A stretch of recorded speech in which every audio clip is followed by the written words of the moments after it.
প্রিয় সাংবাদিক ভাইরা,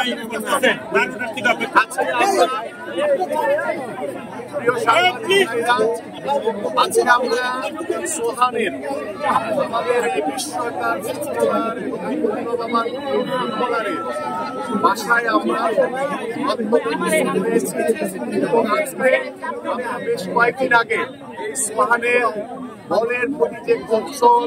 তার যে বল নিয়ে রানিং করার যে ইন্ডিভিজুয়াল যে প্রতিভা, আমরা সেটা রাস্তায় দেখেছি, সেটা ওর পায়ে বল কন্ট্রোলিং আমরা দেখেছি। এই ধরনের ট্যালেন্টেড ফুটবলার কম জন্মায়। আমি মনে করি যে এই সোহান যে প্রতিভা নিয়ে জন্মগ্রহণ করেছে, আমাদের দায়িত্ব হচ্ছে এই সোহানকে আরো সুসংগঠিত করে ভবিষ্যতে যাতে সোহান বাংলাদেশ দলে খেলার মতো যোগ্যতা অর্জন করতে পারে এবং ওর ছোটবেলা থেকে যে বেড়ে ওঠা, ওর পড়াশোনা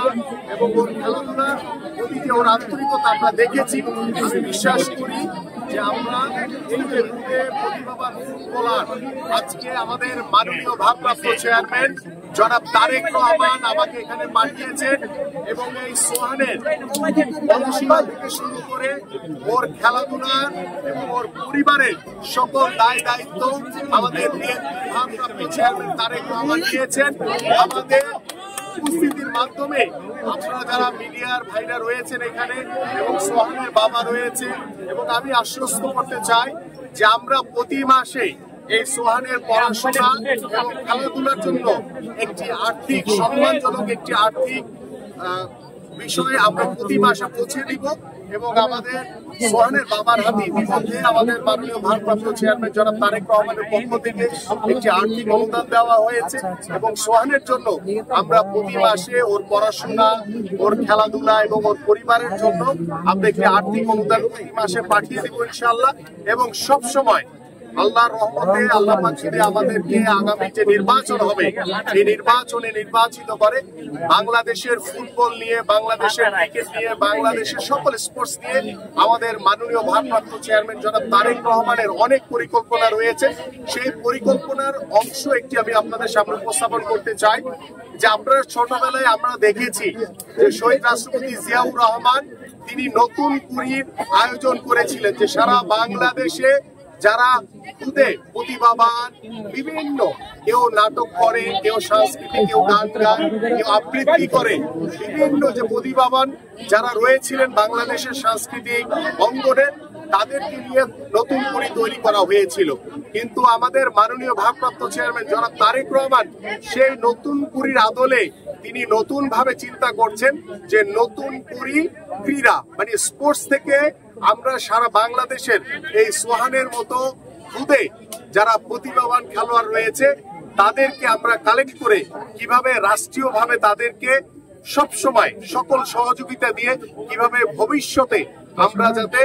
বাংলাদেশের জন্য এই ধরনের খুদে ফুটবলার সহ খুদে ক্রিকেটার বিভিন্ন স্পোর্টসে যারা রয়েছেন তাদেরকে নিয়ে আমরা একটি সমৃদ্ধশালী ক্রীড়াঙ্গনের অবস্থান তৈরি করতে চাই, যে ক্রীড়াঙ্গনের মাধ্যমে আমাদের ভবিষ্যৎ প্রজন্ম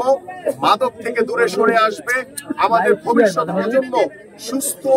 হিসেবে গড়ে উঠতে পারবে। সর্বোপরি আমাদের বাংলাদেশের যে স্পোর্টসের প্রতি বাংলাদেশের মানুষের যে প্রত্যাশা রয়েছে, ভালোবাসা রয়েছে, সেই ভালোবাসা পূরণ করার জন্য প্রত্যেকটি স্কুলে আমরা খেলাধুলাকে বাধ্যতামূলক করে দিব এবং খেলা ছেড়ে দেওয়ার পরে দেখা যায় যে আমাদের যারা এক্স খেলোয়াড় তাদের ওই রকম কোনো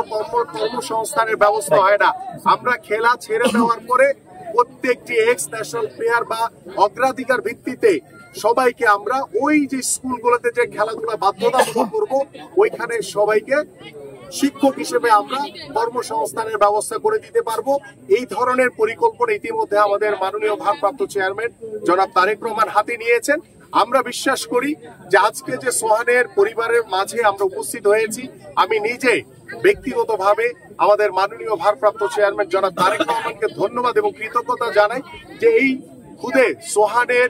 ভিডিওটি দেখে তিনি এতটাই উচ্ছ্বাসিত হয়েছেন, আমাকে সাথে সাথে তিনি ফোন করে বলেছেন, গতকাল কি বলেছেন যে তুমি ইমিডিয়েটলি সোহানের বাসায় গিয়ে ওর পড়াশোনা, ওর খেলাধুলা এবং ওর পরিবারের সকল দায় দায়িত্ব দল নিবে এবং আমি আন্তরিকভাবে ধন্যবাদ জ্ঞাপন করছি আমাদের মাননীয় ভারপ্রাপ্ত চেয়ারম্যান জনাব তারেক রহমানকে যে তিনি এই সকল দায় দায়িত্ব নিয়েছেন, এবং আমরা আশা করছি দলের পক্ষ থেকে, তারেক রহমানের পক্ষ থেকে এই পরিবারের পাশে ইনশাল্লাহ আছি, ভবিষ্যতেও থাকবো ইনশাল্লাহ।